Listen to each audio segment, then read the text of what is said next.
po. Alright. Tama ba yung sagot ni Jasmine? O, kung tama yung sagot ni Jasmine, magpalakpakan kayo. Good. Doon tayo sa kabila. Aha, o huwag kayong nagtago, ha? To make another product that it seems to be familiar or unique. Very good. Sabihin nyo, sino yung tama yung sagot? Si Jasmine or si... What's your name? What's your name? Sino yung tamang sagot? Si Daniel or si Jasmine? Kasi sabi ni Jasmine, pareho daw. I am both a businesswoman and entrepreneur. Si Daniel naman, hindi. Entrepreneur ako. Sa tingin nyo, sino yung tama yung sagot? Ano po sa si Daniel po, para sa po. Kasi ano po siya po, iba po nag-develop po siya ng product. Diba, sa inapito sa pagiging entrepreneur, kasi nag-develop po din po yung product na magiging pakinabang po sa kaya po mga Negosyante. Ha? Negosyante, correct? Yes! Tama ba? Yes! Sabi, ano name mo? Mary France. Sabi ni Mary France, si Tita, sabi niya, politiko daw. Joke. Pero kidding aside, di ba, the likes of NBC, di ba? Mga negosyante yan. Wala gumaganda ang buhay unless you are a businessman. Kasi pag employed ka na, nagtatrabaho sa opisina, nagtatrabaho sa gobyerno, nagtatrabaho sa private company, limited yung money mo. Nalilimit lang sa sweldo mo. Correct? Pero kung negosyante ka, pwede mo payabuin, pagyamanin, i-grow, i-develop yung negosyo mo, and you will earn more money. Correct? So, ang tanong ko, sino din yung gusto yung mama? Parang ano lang ito, ano? Pero hindi ng style. But hindi aside, kung gusto nyo yung nakakaluwag-luwag, ba't ito? Ang mga parents ko, dati mga negosyante. Tatay na kasi sila. Ay, yung mother ko used to be a public teacher, saka yung father ko. After 7 years, na magturo yung mother ko, nag-decide na mag-negosyo. Doon lang kami nagkaroon ng bahay. After na mag-negosyo yung mother ko. Pero nung una, wala. Nag-aarkila lang or nakikitila lang sa parents. So, kung gusto nyo na mas marami ang buhay, mas nakakaluwag-luwag, mag-negosyo. Tama? Hanggang dito, yung ina, tama ko sila rin. Kasi, everything isip mo, negosyo ko, tama ka ng gagawin ko, or hindi, okay ka kung ganito yung gagawin ko, etc. So, malaking responsibilidad yung boss, yung pag-manage ng negosyo, yung magkaroon ng negosyo. And very fulfilling pag na-overcome mo yung lahat ng challenges. Ano ba ang Jenny? Jenny, negosyante dito, marami na ito ma-overcome ng challenges and very fulfilling. Alam nyo, sa buhay, kailangan ng mga challenges sa mga sabi na, boring daw ang mga challenge. Sabi lang, hindi color ko lang buhay pag walang challenge. Gusto ko sana naman yung dalawa ko ang challenges sa relationship. Kaya naman ka baka may hindi ka. Umiligid ba siya? No. Okay, so, dahil mga challenges ng pag-negosyo, but it's very fulfilling pag na-overcome. And they know, yung fulfillment na sinasabi ko, is not just intangible, feeling na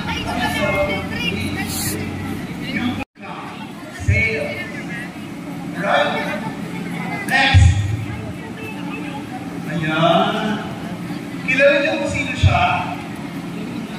Kilala niyo kung sino yung lalaki sa picture? Ha? Kilala niyo kung sino siya? Siguro ko yan. Sino? May-ari ng Schumann or Destiny. Namatay na siya. Pero kung what NBC daw? Legacy. May legacy na. Pag sinabi kong legacy, something na maaalala ka ng mga tao. Something na may ginawa ang ginawa. O diba? Lahat naman kayo alam niyo kung ano yung SM. And most likely mamalakan kayo kung ano yung SM. Tama? So, legacy is something na pwede maalala sa iyo ng tao and napapakinabangan maski namatay ka. Yung sa talents nyo, sa skills nyo, and eventually, pwede maging successful kayo sa buhay. Alright? Hindi ka naman ulo. Yun. Linda, sa paanong paraan nakakatulong ang negosyo sa ibang tao? Sa mga, ano po sir, yung parang charity po. Parang So parang corporate social responsibility, that's good. Sa anong bagay pa nakakatulong?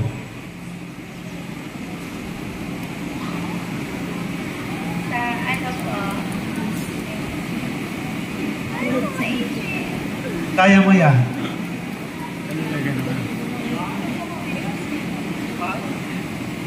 Pass mo na daw.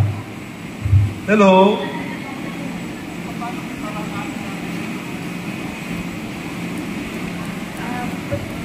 Pagiging successful.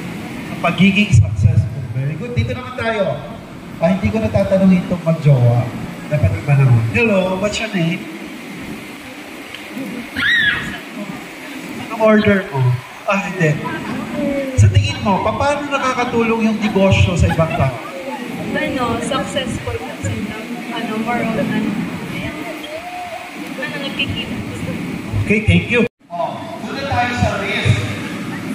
Meron palang challenges ang pag-negosyo. Di ba? Sige nga, sino yung makauna ng first place? Sa tingin mo? Mula? Meron chika. Pagkakahula ng tama. Sige na, sige na. Para mabigyan nyo naman kami ng ano. Makihati kami sa komisyon. Chika, 100 pesos pagtama ng sagot. Tanungin nyo na yung mga best friend nyo.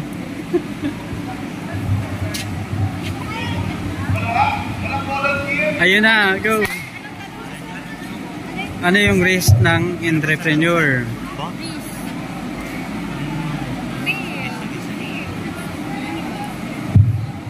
Mamaya, punta dito, yung mauna. Come on, yung mauna. What's your name?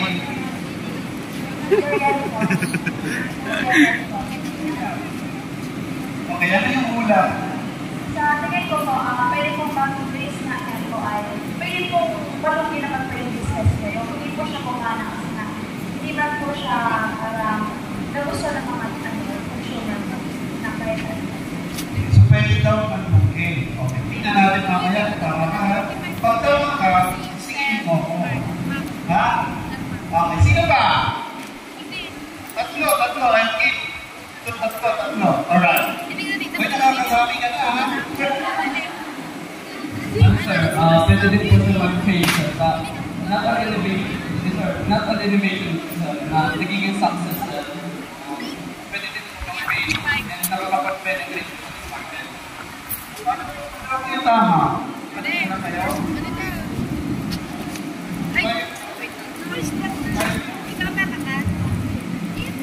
Malaki na ako pera kasi si sister, baka magalit. Dapat daw, sharing is caring. Okay, isa na lang. Dito. Sino? Anong name? po.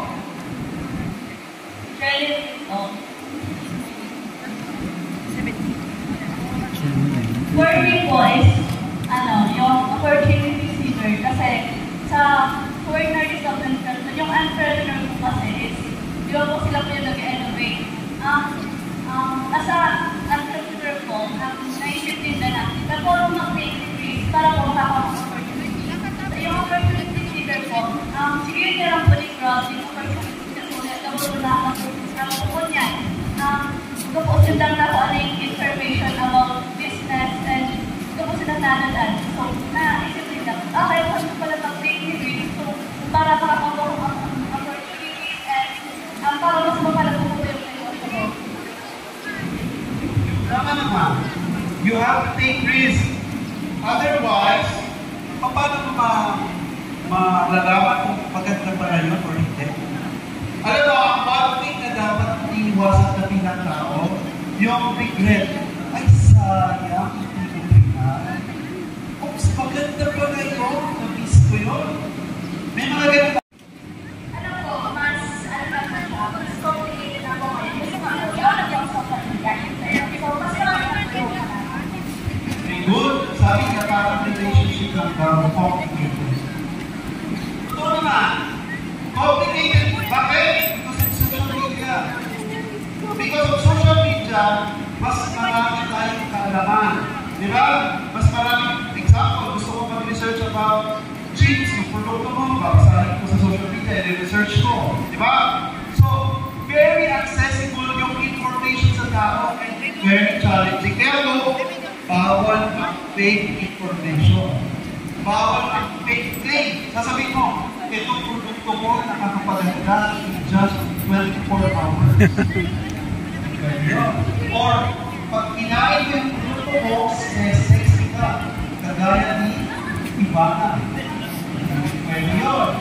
So, make sure na yung mga claims mo, yung mga information that you provide sa packaging and labeling ng produkto mo, otherwise, you lose your integrity. You lose the trust and confidence ng mga clients mo or yung mga bibili sa'yo. And guys, yung honesty, yung integrity, yung trust, importante yun sa negosyo. Di ba? Parang relasyon lang yan. Pag nawalan ka na ng tiwala, ang nangyayari. Right? O, di ba? That's why you shouldn't lose the trust and confidence of your market, of your buyers. Pabili ng produkto. Pero paggawa ng produkto, hindi ko alam. Or hindi ko alam ang mag-manage ng negosyo ko, patay tayo dyan. Dapat, kahit ikaw ang negosyante, pag-aararin mo yung negosyo, alam mo lahat ng pasikot-sikot ng negosyo. Para hindi ka nakipetohan. Tama? Okay. Yan yung sabi. Sa tingin nyo, mas marami yung rewards or mas marami yung risk? Hello? Fulfilling ba ang magnegosyo dahil mas marami ng rewards over risk? Yes or hindi? Gutom na? Yes or no? Very good. Now, we go to the last subtopic.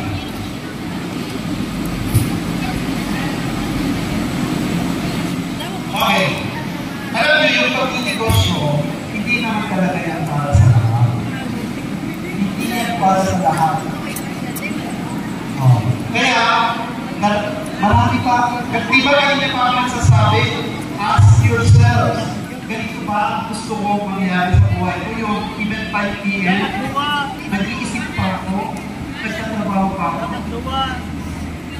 O ganito ba yung buhay na gusto ko? Yung marami kong pera versus sa limited lang na pera. O, di ba?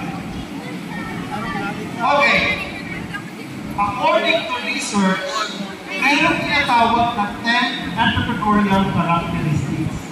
10 characteristics lang ng pagiging isang successful entrepreneurs. habang mag-discuss tayo, mag-reflect kayo, meron ba ako nitong character na to? Or wala? Ito ba ako? Or hindi ako yan? Okay? Sige. Ano kaya sa inyo ang first characteristic? Another impact. For 100 pesos. Talaga naman. Sige. Ano kaya yung first characteristic ng isang magaling na entrepreneur? First, Gika. Come on. Come on.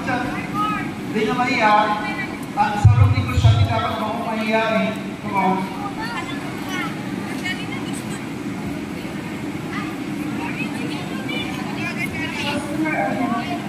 Customer-oriented.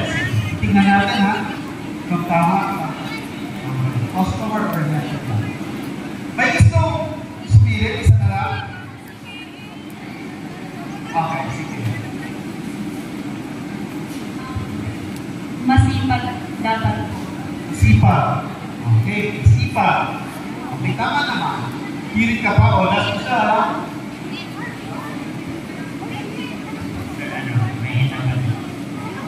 Dapat maganda.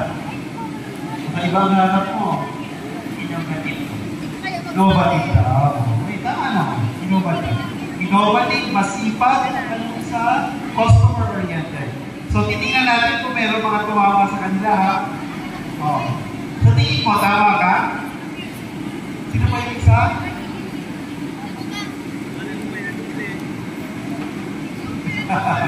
Sige, isa na lang.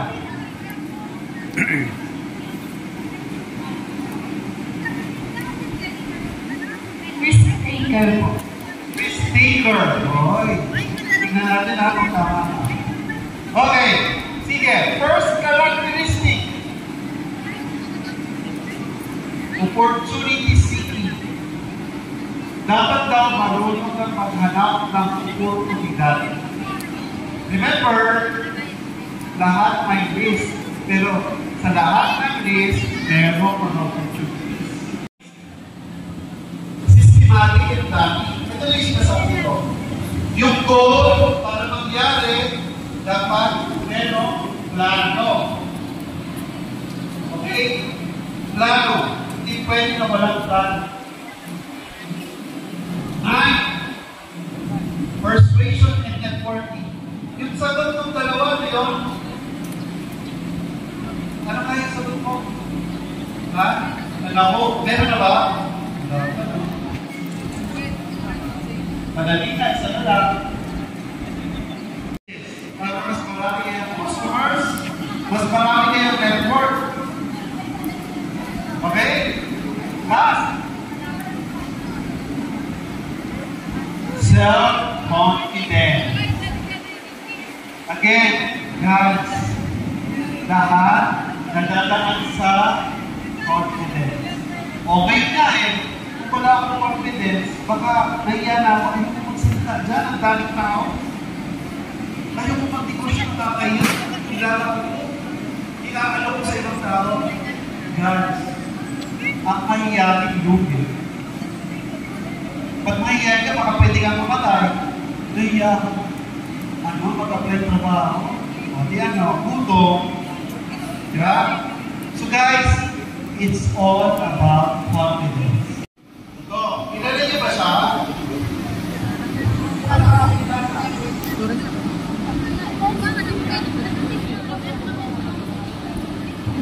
Ito po, si Kids Furniture. Every time na mayroong national trade fair, lagi siyang may award. Alam niyo ba yung award niya kung ano? Alam niyo kung ano? Most innovative product. Kasi anong ginagawa niya? Kung minsan meron siyang furniture na 3-in-1, 5-in-1. Akala niyo sa kapinamang may 3-in-1, 5-in-1, ano? Pati po yung produkto niya ay 3-in-1, 5-in-1. Ano yun? Meron siyang produkto na upuan, pwedeng ma-convert into cabinet, pwedeng maging table. That's 3-in-1. Gumawa na naman siya ng 5-in-1, meron siya yung tatlo, ano ginawa pa niya? Pwedeng mag-bed. pwedeng maging bench. So, kaya po siya na-award ng most innovative.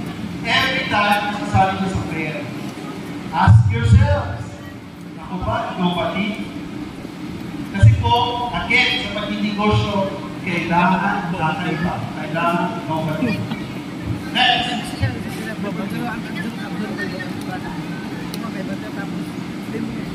Yan, mga product niya. Vicks. O, kinadali si Vicks. O, did you know na ang Vicks, hindi na lang sa Bicol, meron na sa Metro Manila. Alam niyo ba, nag-start lang yan sa bodega. 3 babae na magkakaibigan. Ice cream lang yung unang produkto nila sa bodega lang. And look at, lumaki na talaga yung Vicks. Kahit sa kayo magpunta, Sur, Albay, and even outside of Bicol, meron na. Who knows? Sa mga negosyo nyo, pwede pala yung mangyari. Next, Southstar. Alam niyo ba kung paano nagsimula ang Southstar? Nagsimula siya during World War II. Kasi, di ba pag war, maraming mga wounded, maraming mga nagawa. So, ano ginawa niya? Nakita niya yung opportunity na ang pwede mo lang, magbenta ko ng produkto para yung paglamon sa mga tao. And look, ang Southstar, even Metro Manila, merong Southstar. Alam mo, hindi ko na mapila, probably nasa 300 outlets na siya all over the Philippines. Who knows? Pwede rin yun mangyari sa ito. Tama? Okay. So, as I end my talk, I give you this quote. The type of person you are is usually reflected in your business. Tama ba? To improve your business, you have to improve first yourself. Alam niyo guys, sa anumang bagay, hindi mangyayari ang mga gusto nyo kung hindi kayo mismo ang mag-improve sa sarili. Ngayon, ganito kayo. But you can still improve yourself. That's why, listen to your teachers. Study your lessons. Talk to your parents. Talk to inspiring people. Ito yung mga dahilan. Ito yung mga tao na makakapa-improve sa sarili natin. Maging negosyante man kayo or mag-impleo, you have to improve. Kasi pag-improve kayo, I'm pretty sure kahit anong gusto nyo mangyari sa buhay mangyayari. Success doesn't happen overnight. Success, pinagpapaguran. So kayo, you have to improve yourself while you are in school. Kasi pagdating nyo sa labas, mas maraming challenges sa buhay. You have to prepare yourselves well. Para paglabas nyo, pag-graduate nyo, handa kayong makibaka sa buhay. Guys, hindi madaling mabuhay, hindi madaling kumita. Kaya, yung mga parents nyo, ganun na lang ka-strict sa inyo. Noon paglalakad siya, gagawin yung mga assignment, kasi they want a good future for all of you. So guys, karamihan dito mag-graduate. Sino yung mag-graduate? Okay, naka-third year. Whether you're leaving your school or mag-stay pa kayo dito, do not forget to thank the people na nakatutulong sa inyo. Maski friends, maski mga classmates, or even your teachers nyo. Be thankful to them because they devote themselves para kayo tulungan.